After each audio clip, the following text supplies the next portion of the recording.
ఈరోజు డిసెంబరు. కాబట్టి మనందరికీ డిసెంబర్ మాసం అంటే గుర్తొచ్చేది చెప్పండి, క్రిస్మస్. క్రిస్మస్ అంటే ఏంటి? Christ mass. క్రిస్మస్ని విడదీయండి. Christ mass.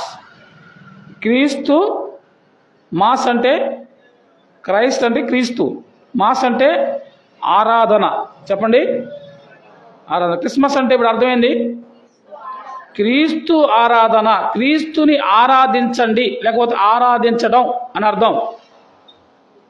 క్రిస్మస్లో జరగాల్సిందేంది చెప్పండి? క్రిస్మస్లో ఏం జరగాలి? క్రీస్తుని ఆరాధించాలి. మనందరం క్రిస్మస్లో అది తప్ప మిగతా అన్నీ చేస్తున్నామా లేదా? ఏముంటున్నాయి క్రిస్మస్లో? ఏముంటాయండి క్రిస్మస్కి? కొంతమంది భక్తులు పెట్టిన పేర్లు. ఏం పండగ అది? ఇంటి పండగ, ఒంటి పండగ, చెప్పండి, పంటి పండగ. ఇంటి పండగ, ఒంటి పండగ. ఇంటి పండగ అంటే ఏమండి? ఇల్లు శుభ్రం చేసుకోవటం. ఎవరి స్థితిని బట్టి వాళ్ళు. డబ్బులు ఉన్న వాళ్ళు రంగులు వేసుకుంటారు, డబ్బులు లేని వాళ్ళు కడుక్కుంటారు కదా. లేకపోతే పాత్రలన్నీ బయటేసి శుభ్రంగా కడిగి ఆరబెట్టుకొని తుడుచుకొని జాగ్రత్తగా లోన పెట్టుకుంటారు కదా. కడగాల్సింది ఆ పాత్రలు కాదు, కడగాల్సిన పాత్ర ఎక్కడుంది? అసలైన పాత్ర ఎక్కడుంది? ఎక్కడుంది కదా. ఆ పాత్ర కడగపోతే మహా అయితే ఏమైందండి? అన్నం అరగదేమో, లేకపోతే ఫుడ్ పాయిజన్ అయిద్దేమో కదా. కానీ అసలైన పాత్ర ఇది కడగపోతే ఏమైంది? నరక పాత్రలు అవుతాం కదా. కడగాల్సిన పాత్రను కడగకుండా కడగవలసిన అవసరం లేని పాత్రని కడుగుతున్నాం, కడగాల్సిన పాత్రని కడగట్లా కదండి. కాబట్టి ఈరోజు కాదు, కానీ దాన్ని పాత్రను గురించిన ఈ 4 వారాలు దేవుని చిత్తమైతే మరొక సందర్భంలో జ్ఞాపకం చేసుకుందాం. ఈరోజు ప్రత్యేకమైన వర్తమానం ద్వారా ప్రభువు మాట్లాడుతూ ఉన్నాడు. లూకాసు వార్త 2వ అధ్యాయం 1 నుండి 7 వచనాలు చదువుకుందాం. వైద్యుడైన లూకా రాసిన సువార్త 2వ అధ్యాయం 1-7 వచనాలు చదువుకుందాం. ఆ దినములలో సర్వలోకమునకు ప్రజాసంఖ్య వ్రాయవలనని కైసరు ఐగుస్తు వలన ఆజ్ఞాయను. ఇది కురేనియు సిరియా దేశమునకు అధిపతి అయి ఉన్నప్పుడు జరిగిన మొదటి ప్రజాసంఖ్య. అందరూ ఆ సంఖ్యలో వ్రాయబడుటకు తమ తమ పట్టణముకు వెళ్ళిరి. యేసేపు దావీదు వంశములోను గోత్రములోను పుట్టిన వాడు గనుక తనకు భార్యగా ప్రదానము చేయబడి గర్భవతి ఉండిన మరియతో కూడా ఆ సంఖ్యలో వ్రాయబడుటకు గలిలయలోని నజరేతు నుండి యూదయలోని బెత్లెహేమనబడిన దావీదు ఊరికి వెళ్ళెను. వారక్కడ ఉన్నప్పుడు ఆమె ప్రసవ వేదనను నిండెను గనుక తన తొలిచూలు కుమారుని కని పొట్టి గుడలలో చుట్టి సత్రములో వారికి స్థలము లేనందున ఆయన్ని పశువుల చుట్టిలో పరుండోబెట్టెను. ప్రార్థన చేసుకుందాం. పరిశుద్ధుడు అయిన తండ్రి, నీ ఘనమైన నామమునకు వందనాలు. సమయంలో కొద్ది నిమిషాలు వాక్యాన్ని ధ్యానం చేస్తుండగా మనుషుణ్ణి మరుగు చేసి మాకు కావలసిన సంగతులు మీరే మాట్లాడమని యేసు క్రీస్తు నామములో అడుగుతున్నాను తండ్రి, ఆమేన్. ప్రియులారా, ఈరోజు వర్తమానం క్రీస్తు ఆరాధన. చెప్పండి, క్రీస్తు ఆరాధన. ఈ 7 వచనాల్లో మనం చూస్తే క్రీస్తు ఆరాధన గురించి మాట్లాడే ముందు క్రీస్తుని ఆరాధించాలని బైబిల్ చెప్తా ఉంది. కానీ లోకం ఏం చేస్తుందంటే క్రీస్తుని పక్కన పెట్టి, ఆరాధనని పక్కన పెట్టి మనం ఇంటి పండగ, ఒంటి పండగ, పంటి పండగలు చేస్తూ ఉన్నాం. వాస్తవాలు కాసేపు మనం మాట్లాడుకుంటే మంచిది, దాచిపెట్టుకుంటే ప్రయోజనం లేదు. వాస్తవాల్లోకి వెళ్తే లోకంలో జరుగుతున్న పండగ మనకు తెలుసు. పండగంటే ఇళ్ళు బాగు చేసుకోవటం, బట్టలు కొనుక్కోవడం, వంటలు వండుకోవడం, బజార్లకు వెళ్ళి చక్కగా కావాల్సిన గార్మెంట్స్ కొనుక్కోవడం కదండి, షాపింగ్ చేయడం. ఈ నెలంతా తీరికే ఉండదు. ఇది ఎవరికంటే యవ్వన పిల్లలకు పెద్దోళ్ళకి ఇది పండగ కాదు, ఇది పరీక్ష కదా. డబ్బులు లేనివాడికి ఇది పరీక్ష. ఏం చేయాలా? పండుగ వస్తుంది, పిల్లలందరూ బట్టలు కొనుక్కుంటున్నారు చుట్టుపక్కల. మన పిల్లలు మాత్రం లేకపోతే ఎట్లా? మన పిల్లలు వాళ్ళందరి ముందు పాత బట్టలు వేసుకుంటే ఇది అవమానం కదా. ఉన్నా లేకపోయినా అప్పు చేసి వడ్డీకి తెచ్చి 5 రూపాయలు అయితే 10 రూపాయలు తెచ్చి సంవత్సరానికి ఒకసారి వచ్చి కాబట్టి ఘనంగా రావాలి, పిల్లలకు ఘనంగా బట్టలు వేయాలి. ఇదే కదా తల్లిదండ్రుల ఆలోచన.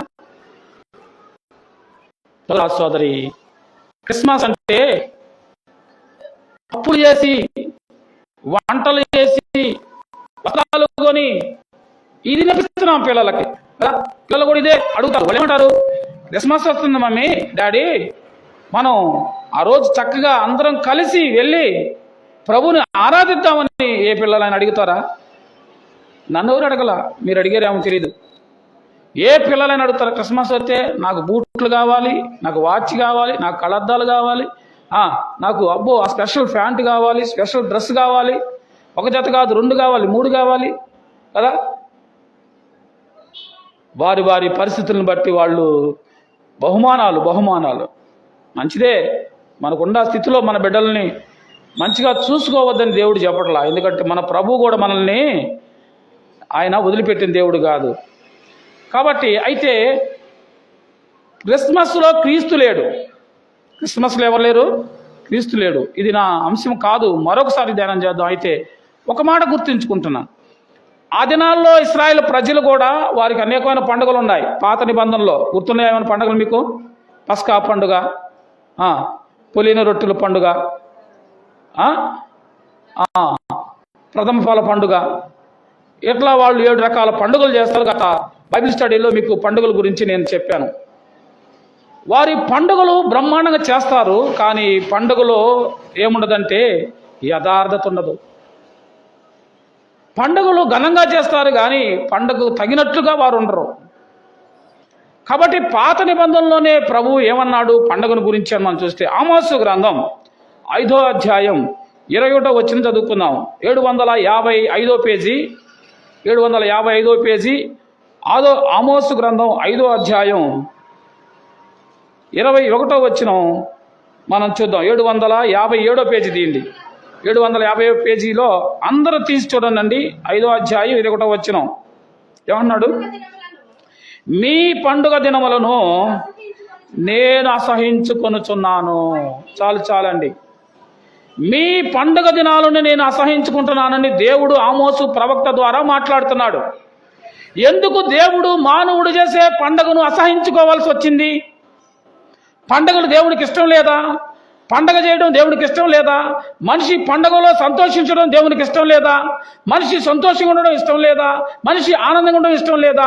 మానవుడి యొక్క ఆనందాన్ని దేవుడు కోరుకోవట్లేదా అని మనం బైబిల్ గ్రంథం ప్రకారం పరిశీలిస్తే దేవుడు లోకమును ఎంతో ప్రేమించును అని మనం చూస్తాం. కాగా తన ద్వితీయ కుమారుని యందు పుట్టిన వారి యందు నశింపగా నిత్య జీవం పొందినట్లు ఆయననే మనకు అనుగ్రహించాడు. దేవుడు మానవుడిని మనకంటే ఎక్కువగా ప్రేమించాడు. మనకంటే ముందుగా ఆయనే మనల్ని ప్రేమించాడని యోహాను రాసిన మొదటి పత్రిక 4వ అధ్యాయం 19వ వచనంలో చూస్తాం. ఆయన ముందు ప్రేమించాడు మనకంటే మనల్ని. ఆయన అందరికంటే ఎక్కువ ప్రేమించాడు. ఆయన అందరినీ ప్రేమించాడు. ఆయన ప్రేమను దేని ద్వారా వ్యక్తపరిచాడు? తన ప్రియ కుమారుడైన యేసు ప్రభుని లోకానికి బలిగా అర్పించడానికి సైతం ఆయన వెనుకాడకుండా పంపించిన వాడు, ఇంత ప్రేమించిన వాడు నిన్నెందుకు పండగలో ఆయన చేయొద్దంటున్నాడు? ఇంత ప్రేమించిన వాడు మీ పండగలు నాకు అసహ్యమని ఎందుకు అంటున్నాడు? ఎప్పుడైనా ఆలోచన చేశారా అనంటే, పేరుకి పండగే కానీ పండగలో ఎవరుండరు? వాక్యం ఉండదు, పండగలో ఆరాధన ఉండదు, పండగలో ప్రార్థన ఉండదు. మనందరికీ తెలుసు క్రిస్మస్ అంటే క్రీస్తు ఆరాధన. క్రీస్తుని ఆరాధన ఆ రోజు ఎంతమంది చేస్తున్నారు చెప్పండి. ఇక రోజు గురించి నేను వెళ్ళటంలా. అసలు యేసుప్రభు ఆ రోజు పుట్టాడా, బైబిల్లో ఎక్కడుంది, ఈ ప్రశ్నల జోలికి నేను వెళ్ళటం లేదు. ఈ రోజు నా వర్తమానం అది కాదు. కానీ క్రీస్తు అయితే పుట్టాడు, ఏదో ఒక రోజు పుట్టాడు ఆయన ఖచ్చితంగా.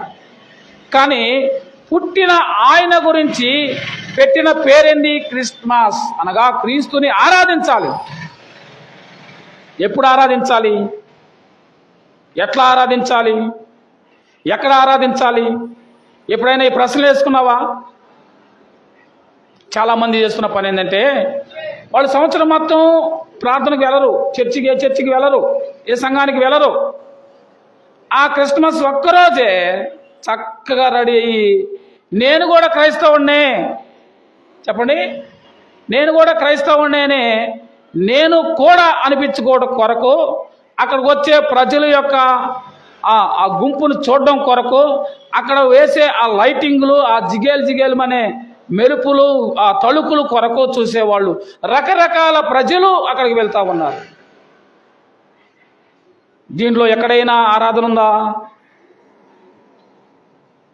నా మాటలు మీకు అర్థమవుతాయండి? లేదు. ఆరాధన చేస్తున్నావు, ఆ ఒక్కరోజేనా ఆరాధన?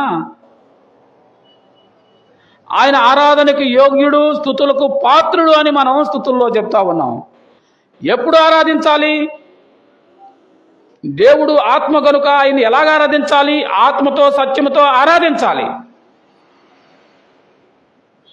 కానీ ఆరాధన జరుగుతుందా అంటే క్రిస్మస్లో ఆరాధన లేదు. ఒకవేళ ఎవరైనా నాలాంటి నిజాయితీ పరులు, నాలాంటి వాడు కాదులేండి, మీలాంటి వాళ్ళే నిజాయితీ పరులు ఎవరైనా ఆరాధిద్దామని వెళ్తే అక్కడ ఆరాధనే లేదు. ఏముంటుంది అక్కడ? కాసేపు సేవకుడు నిలబడి కాసేపు ఎక్కువసేపు వాక్యం చెప్తా, ఆత్మచేత నింపబడి 12 గంటలు అయిందంటే పాస్టర్ గారు ఆపండి, 12 అయింది గంటలు కొట్టాలా, 12 అయింది కేక్ కట్ చేయాలా, 12 అయింది క్యాండిల్ వెలిగించాలా. ఇంత దౌర్భాగ్యమైన పరిస్థితుల్లో ఈనాడు లోకం ఉంది. ఆలోచించే పిల్లలకు నేర్పల, సంఘం నేర్పల, తల్లిదండ్రులు నేర్పల. కనుకనే వాళ్ళు ఏం చెప్పుకుంటారంటే క్రిస్మస్ అంటే 12 గంటలకి ఖచ్చితంగా గంటలు కొట్టాలా, క్యాండిల్ వెలిగించాలా, కేక్ కట్ చేయాలా, హ్యాపీ క్రిస్మస్ అని కేకలు వేసు అరుచుకుంటూ గంతులు వేయాలనే భావనలో బిడ్డలు ఉన్నారు. వాళ్ళకి తెలియదు, వాళ్ళని తప్పని నేను అంటల్లా.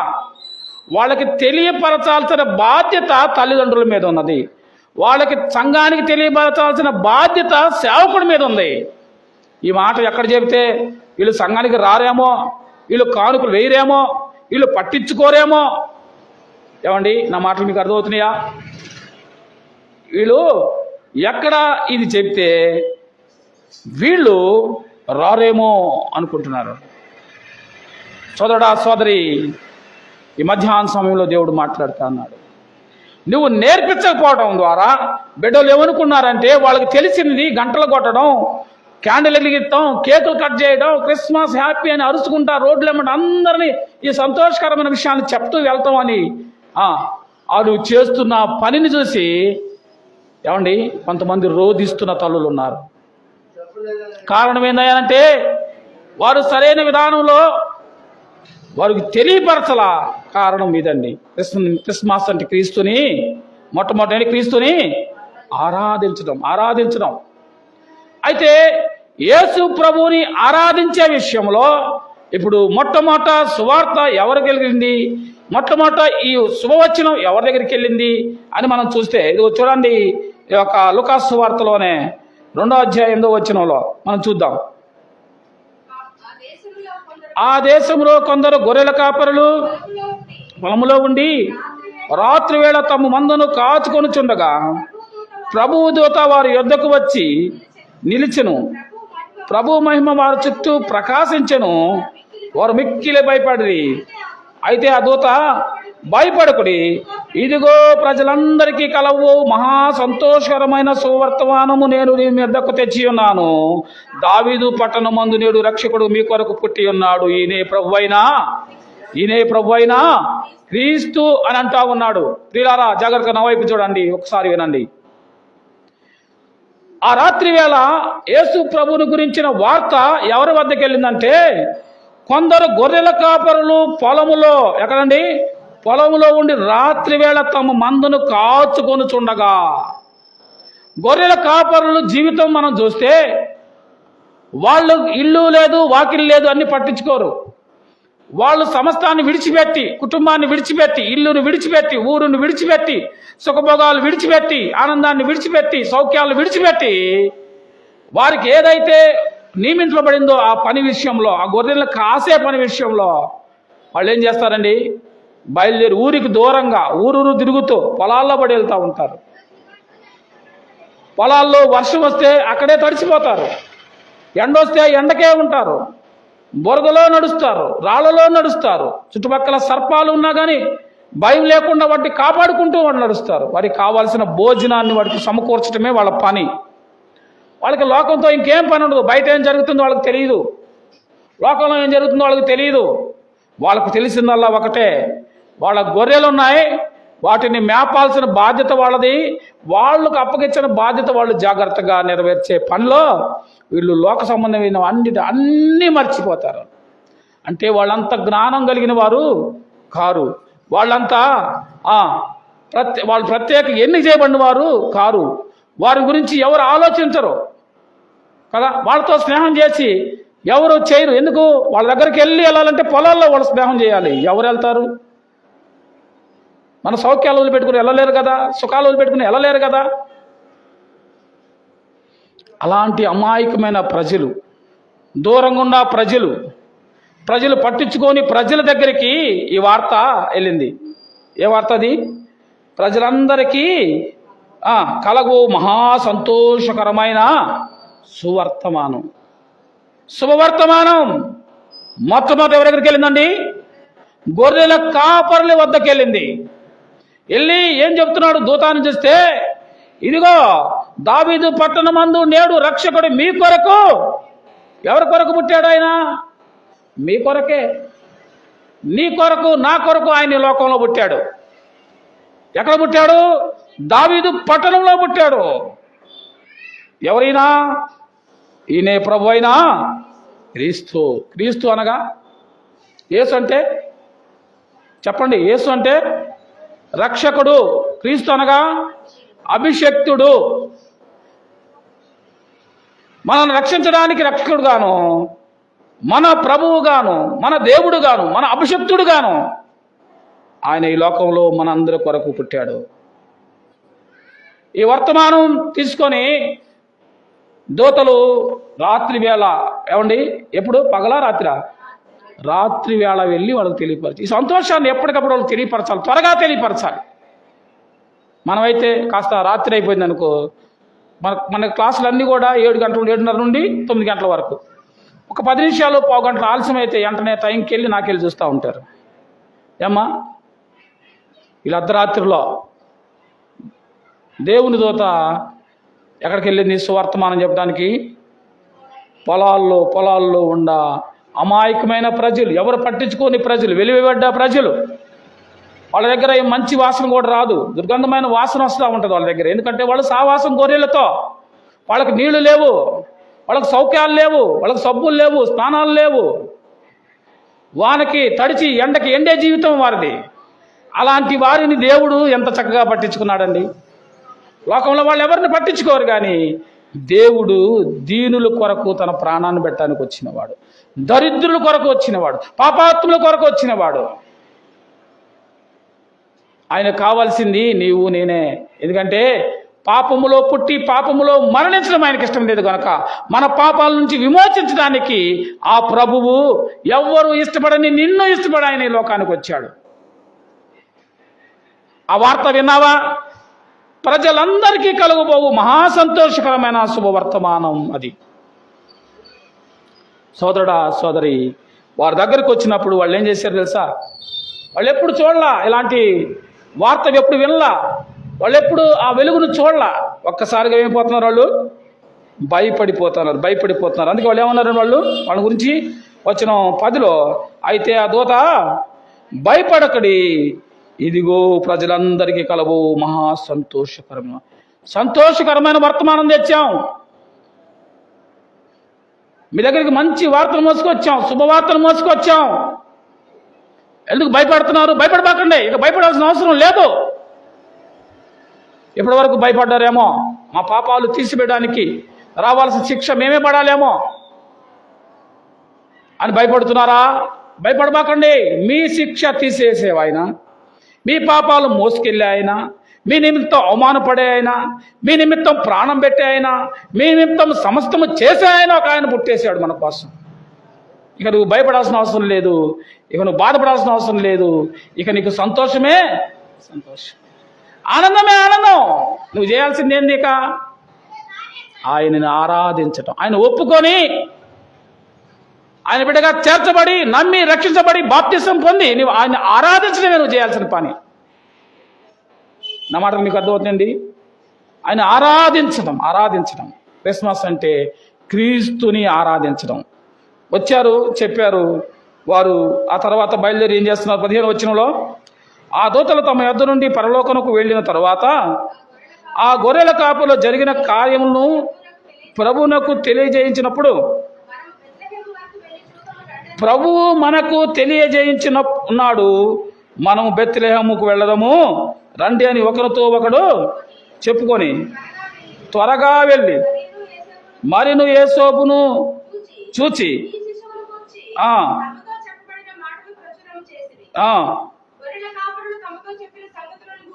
ఏమండి, చాలు. వీళ్ళు అనుకుంటున్నారు, అయ్యా జరిగిన ఈ కార్యం ప్రభు మనకి తెలియపరిచాడు. ఎవరు తెలియపరిచాడు? దేవుడే మనకి తెలియపరిచాడు. వాక్కు ద్వారా తెలియపరిచాడు. వాక్యమైన దేవుడు తెలియపరిచాడు. తెలుసుకున్నావు. ఆహా, పుట్టాడా, సరేలే, మంచిది. ఇంకా పెదగాలుగా, పెద్దోడవ్వాలిగా, 30 ఏళ్ళు రావాలిగా, ఆ తర్వాత 3.5 సంవత్సరాలు ఆయన అవమానపడి చనిపోవాలిగా, సమాధి చేయబడాలిగా, తిరిగి లెగవాలిగా, అప్పుడు కదా మనకు రక్షణ. అప్పుడే ఎందుకులే, ఇంకా చాలా సంవత్సరాలు ఉన్నాయి అని అనుకున్నారా? మనమైతే ఆరాధన, కేవలం ఆరాధన, ఆదివారం ఆరాధన 8 గంటలకమ్మా అంటే ఎవరైనా వచ్చారా? 8:10కి రాలా, 8:15కు రాలా, 8:25కు రాలా, 8:30 దాకా ఏమైద్దిలే అన్న పాటలు పాడుతూ ఉంటాడులే, వదిలి ఉండిద్దిలే, వాళ్ళు చేసుకుంటారులే. తదాగా వెళ్ళిపోయి చక్కగా 8:30కి పాటలు అయ్యే సమయానికి వెళ్ళొద్దాం.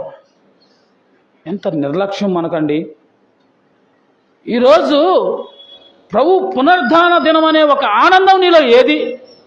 ప్రభువుని ఆరాధించబోతా వెళ్తున్నావు, రాజులకు రాజు వద్దకు వెళ్తున్నావు అనే ఆ సంతోషం, ఆ ఆనందం, ఆ ఉత్సాహం, ఆ ఉల్లాసం, ఆ భయం, ఆ వణుకు, ఆ జాగ్రత్త, ఆ సిద్ధపాటు మనలో ఉందా?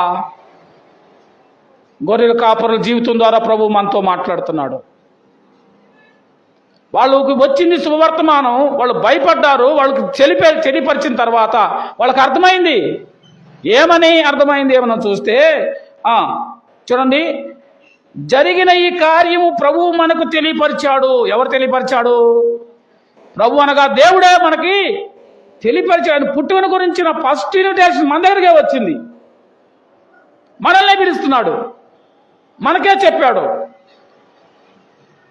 ఈరోజు లోకంలో చాలామంది ఉన్నారండి, ప్రభుని ఆరాధించకుండా వాళ్ళ పనుల్లో బిజీగా ఉన్నవారు, సంపాదనలో బిజీగా ఉన్నవారు, పిక్నిక్లు కానీ, పార్కులకు కానీ, సినిమాలకు కానీ, షికార్లు కానీ, బీచ్లు కానీ వెళ్ళేవాళ్ళు, వాళ్ళ పనుల్లో వాళ్ళు ఉన్నారు. వాళ్ళ జోలికి నేను వెళ్ళటంలో వాళ్ళ ఇష్టం. వాళ్ళ పనుల్లో వాళ్ళు కోట్ల మందిలో దేవుడు వాళ్ళలో నుంచి నిన్ను ప్రత్యేకపరిచి ఫిల్టర్ చేసి దేవుడు నిన్ను పిలుచుకున్నాడు, నిన్ను ఎన్నిక చేసుకున్నాడు, ఆరాధన చేయడానికి నీకే యోగ్యతనిచ్చాడు. గుర్తుంచుకున్నావా? నువ్వు ఈ రోజు ఇక్కడ వచ్చి ఆరాధన చేస్తున్నావంటే అది ఊరికే జరిగింది కాదు. ప్రభువు తను నిన్ను హెచ్చరించను బట్టి, ప్రభువు నిన్ను పిలవటాన్ని బట్టి ఆ ఇన్విటేషన్ నీకు వచ్చింది.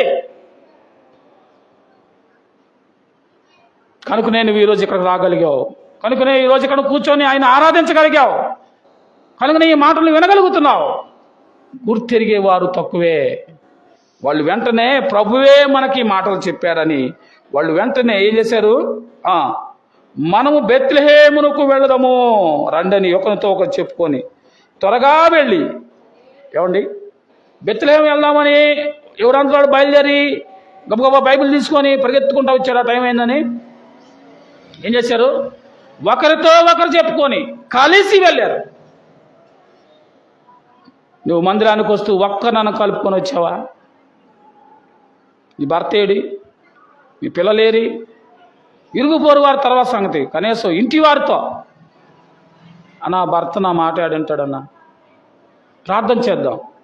వినగలిగిన వారిని మాత్రం ఏం చేయాలి? విడిచిపెట్టకుండా తీసుకురండి. బిడ్డలకు మరి ముఖ్యంగా బిడ్డలని మందిరానికి తీసుకొచ్చి ఇక్కడ దేవుని మాట వినిపిపోతే వాళ్ళు ఎప్పటికీ వినరు, ఎప్పటికీ బాగుపడరు. నువ్వు చెప్పే ఇంట్లో మాటలు బిడ్డలకు ఎట్లా ఉంటాయి? బుర్ర కథల్లాగా ఉంటాయి. విన్నట్టు నటిస్తారు, వాళ్ళు వినరు. ఎందుకంటే మనం మామూలుగా చెప్పే మాటలు కాబట్టి. వాళ్ళు వినటానికి కూడా కొన్ని షరతులు పెడతారు. నేను వినాలంటే నాకు ఈ ఫోన్ కావాలి, నేను వినాలంటే నాకు డ్రెస్ కావాలి, నేను వినాలంటే నాకు ఈ వాచ్ కావాలి, నేను వినాలంటే షరతులతో వింటారు పిల్లలు మన మాట. కానీ ఇక్కడ షరతులు లేవు. షరతులు లేని స్థలం ఇది. రెండోది, ఈ మాట నీ మాట నా మాట కాదు. నీ మాట నా మాట అసలు ఎన్నే అనుకో, కానీ ఇది దేవుని మాట.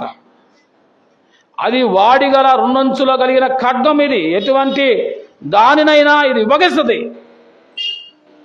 ఇలాంటి బలమైన మాట నీ బిడ్డ వినడానికి నువ్వేం చేయాలా? అక్కడ ఇవ్వండి. అవసరమైతే ప్రార్థనకు వస్తే నాకేమిస్తామంటే ఇచ్చేనా తీసుకురండి, బతినాడు తీసుకురండి. వారిని తీసుకువస్తాం వల్ల వచ్చే లాభాలు ఏంటంటే, సమూయేలు జీవితంలో మనం చూస్తాం. బాలుడైన సమూయేలు పాలు విడిచిన వెంటనే అన్న బిడ్డను తీసుకొని మందిరానికి వచ్చినప్పుడు వాడు ఏం చేశాడు?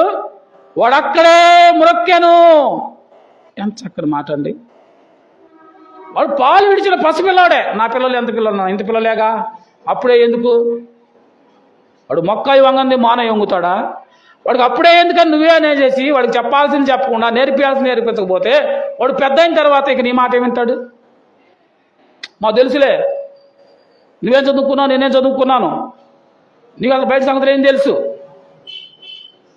చూసారా పిల్లలు మాట్లాడే మాట? కారణం ఏంటంటే వాళ్ళకి మొక్కైనప్పుడు నువ్వు చెప్పకుండా వాళ్ళు మాన్లు అయ్యి తిరగబడే టైంలో చెప్తే నీ మాట ఎలా వింటారు?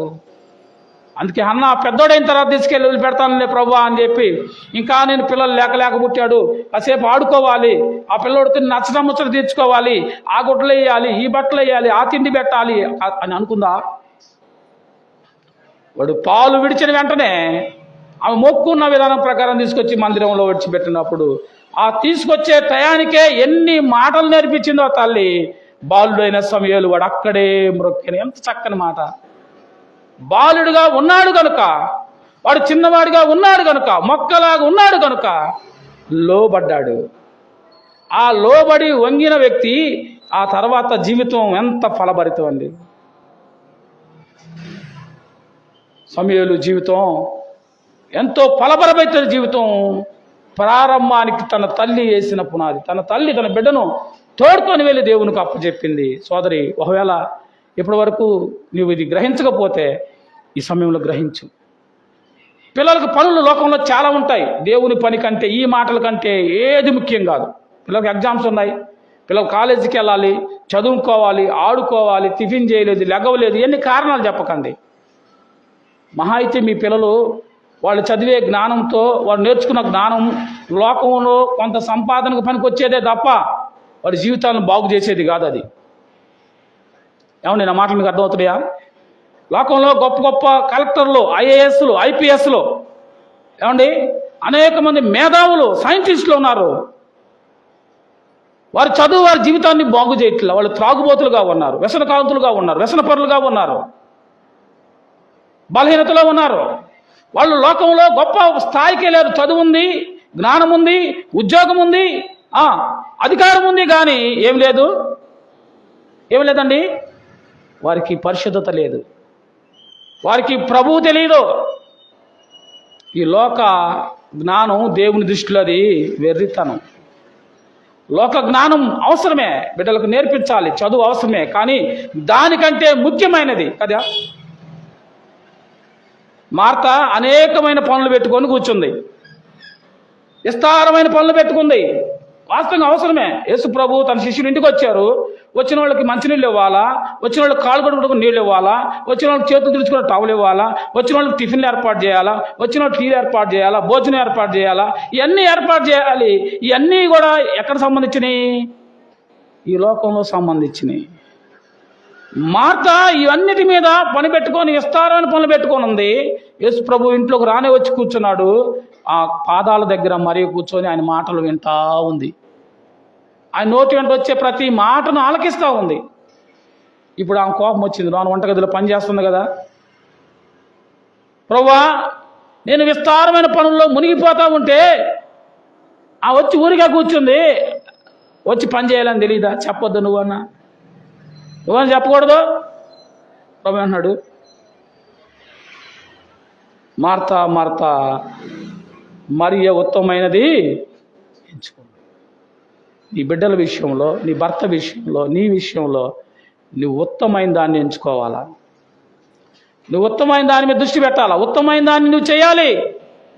లోకంలో ఏది ఉత్తమం అని మనం చూస్తే యేసు ప్రభువుకి మించి, ఆయన సన్నిధికి మించి, ఆయన ఆరాధనకి మించి, ఆయన దగ్గర నేర్చుకోవడానికి మించి లోకంలో మనకి బోధకుడు ఆయన, అందుకంటే బోధకుడు లోకంలో మరెవరు లేరు. ఆయనే మన మాస్టర్, ఆయనే మన బోధకుడు, ఆయనే మనకు నేర్పించేవాడు, ఆయన చేసి నేర్పించేవాడు, ఆయన అనుభవాలతో నేర్పించేవాడు. నా మాట మీకు అర్థమవుతుందండి. అయితే వీళ్ళు ఏం చేశారు?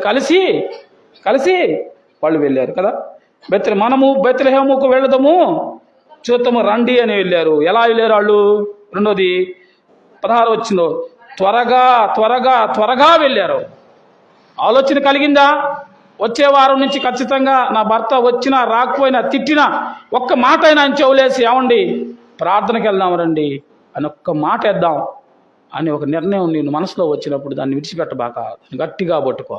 త్వరగా బిడ్డలను వచ్చే వారం ఖచ్చితంగా తీసుకొని రావాలి. లేపుకొని వాళ్ళని అవసరమైతే ఒక్కరోజు రాత్రి పెందలగాడ పడుకోబెట్టి పొద్దున్నే లేపి వాళ్ళకి పెట్టాల్సిన ఏర్పాటు చేసుకొని వాళ్ళు సిద్ధం చేసుకుని ముందు టయానికి తీసుకొని కాసేపు వచ్చి కూర్చోబెడితే దేవుని మాట ఒక్క మాటను వాడు చెవిలో పడి వాడు ఆశీర్వదించబడతాడు అనే భావంతో నీ బిడ్డను తీసుకుని వస్తే అది మంచిది.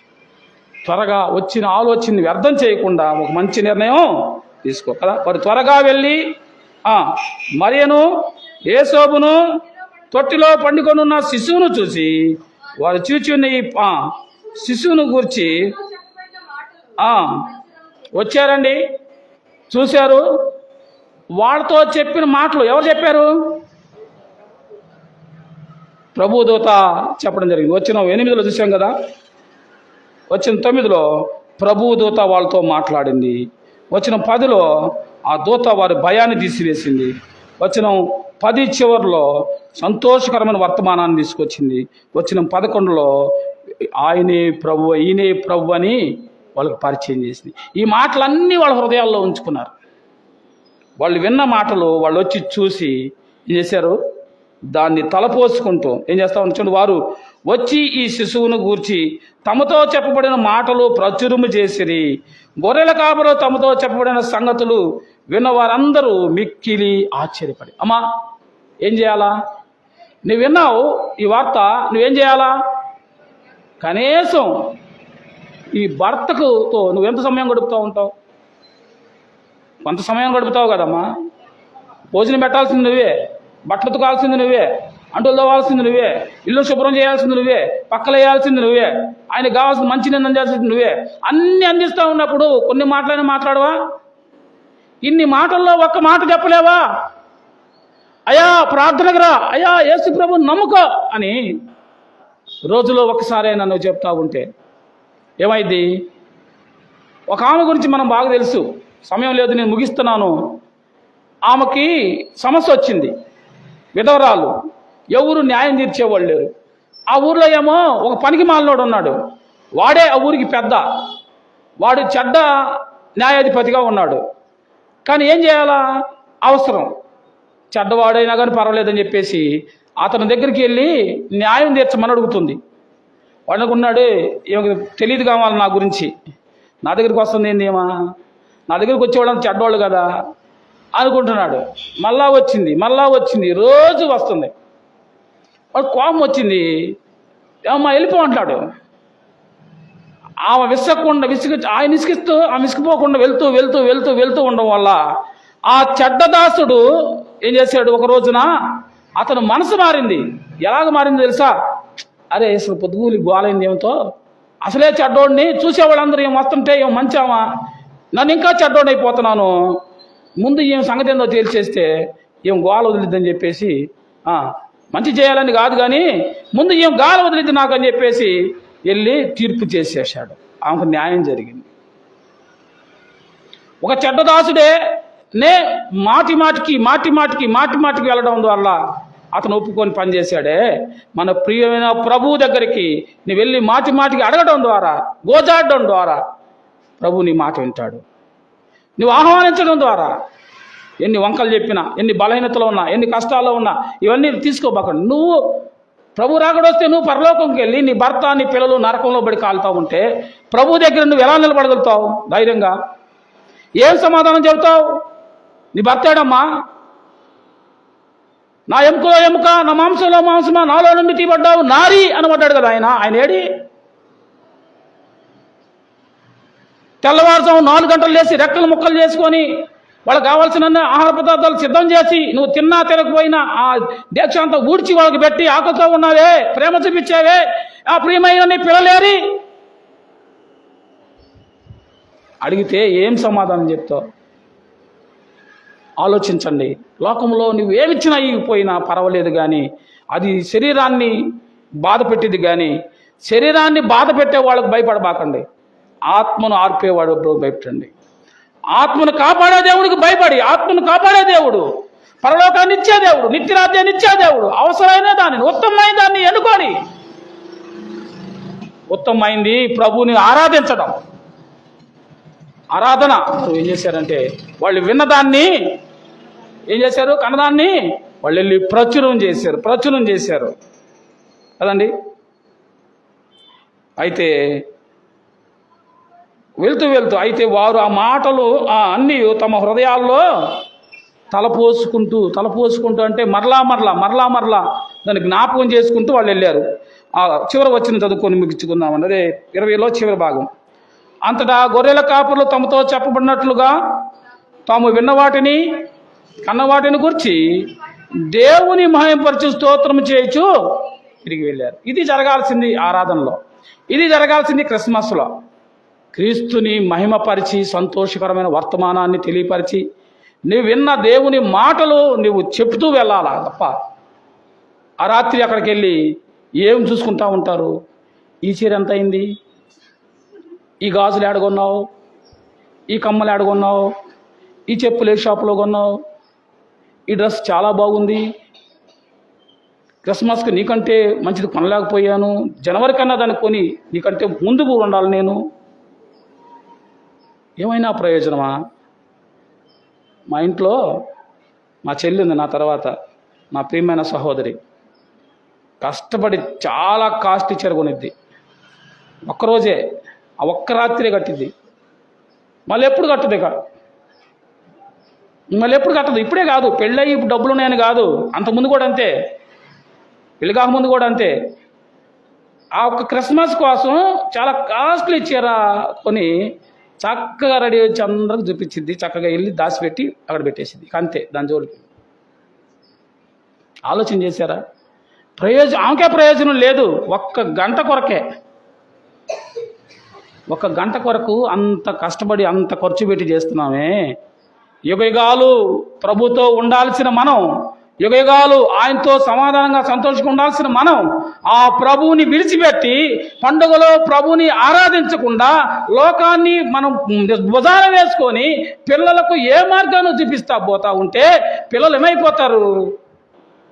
క్రిస్మస్ అంటే పండగలో బట్టలని, షూలని, బళ్ళు మీద తిరగటం అని, హ్యాపీగా అరవడం, ఇయే కదా పిల్లలకు నేర్పిస్తున్నారు మీరు. వాక్యంలో అలా లేదు. సమూయేలుకు తల్లి వాడు పాలు విడిచి మందిరం వెళ్ళినాడు, అక్కడే మొక్కాడు. నీ పిల్లోడు ఎప్పుడైనా మొక్కాడా? నీ పిల్లోడు ఎప్పుడైనా నీ పిల్లోడు కానీ మందిరానికి వెళ్ళంగలే మోకరించి ప్రార్థన చేయడం ఎప్పుడైనా చూసావా? ఎన్నిసార్లు వాడి జీవితంలో ఇలా జరిగింది? మరియా ఉత్తమమైనది ఎన్నుకుంది సోదరి. ఈ సమయంలో ఉత్తమైన దాన్ని నువ్వు ఎన్నుకొని నిర్ణయించుకొని, ఉత్తమైన మాటలు దేవుడు వాక్యం ద్వారా చాలా నేర్పించాడు. క్రీస్తు యొక్క ఆరాధన క్రిస్మస్లో నుండి మంచి సంగతులు నేర్పించాడు. వాటిని చెడ్డదాన్ని విడిచిపెట్టి, లోకం సంబంధించిన వాటిని విడిచిపెట్టి, పనికొచ్చేదాన్ని, ప్రయోజనకరమైన దాన్ని, మార్తలాగా లోక సంబంధమైన పనుల్లో నిమగ్నం అవ్వకుండా నిజమైన దాన్ని ఎన్నుకొని ఉత్తమమైన కుటుంబంగా, ఉత్తమమైన సహోదరిగా, ఉత్తమమైన సహోదరుడిగా నీవు ఈ క్రిస్మస్ని నువ్వు క్రీస్తు కలిగిన వ్యక్తిగా, క్రీస్తును ఆరాధించే వ్యక్తిగా ఉండాలని దేవుడు తన మాటల ద్వారా చెప్తూ ఉన్నాడు. దాని ద్వారా ఏమొచ్చిందంటే, మన ప్రియ ప్రభువు ఆయన కలువరి శిలువలో తన ప్రియ కుమారుని ఆయన పుట్టించింది ఇక్కడ క్రిస్మస్ చేసుకోమని కాదు. ఆయన పుట్టించింది ఆయన మనందరి కొరకు అవమానపడి చనిపోయి తిరిగి లేవడం కొరకు. పుట్టడం ద్వారా రక్షణ రాదు, రక్షకుడు పుట్టాడు. మరణించి తిరిగి లేవడం ద్వారా, మరణపు ముళ్ళు విరిచిన ద్వారా నీకేమొచ్చింది? రక్షణ వచ్చింది. గుర్తుపెట్టుకోండి. రక్షణ కార్యాన్ని పక్కన పెట్టి దానిలో కూడా ఆనందాలు వెతుకుంటున్నావేమో. ఏ స్థితిలో ఉన్నావు? ఈ రాత్రి కాల సమయం గుర్తుపెట్టుకుని ప్రార్థన చేసుకుందాం. మరియా ఉత్తమైంది ఎన్నుకుంది. మరి నీవు నేను ఏమి